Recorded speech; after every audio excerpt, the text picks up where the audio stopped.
আমেরিকায় পথের ধারে নানা ধরনের জিনিসপত্র মানুষ ফেলে রাখে দীর্ঘদিন ব্যবহারের পর। তেমন একটা জিনিস এই মুহূর্তে আপনাদের দেখাচ্ছি। এটি একটি টেলিভিশন, এলজি ব্র্যান্ডের একটি টেলিভিশন, এবং এখানে চমৎকার একটি নোটিশ টানিয়ে এটি পথে ফেলে রাখা হয়েছে। I work no control but I need a home. মজার একটি বিজ্ঞপ্তি সাটিয়ে এটি এখানে ফেলা হয়েছে।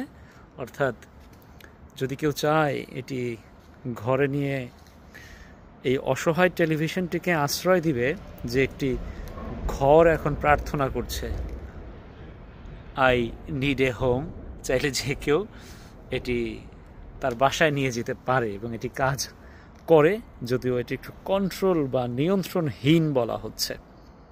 মজা লাগলো বিষয়টি, বেশ বেশ মজা লাগলো। একদম সব কিছুই আছে, কেবল টেবল সব কিছুই আছে, এবং এখানে ফালানো, চাইলেই যার দরকার সে এখান থেকে নিয়ে যেতে পারে।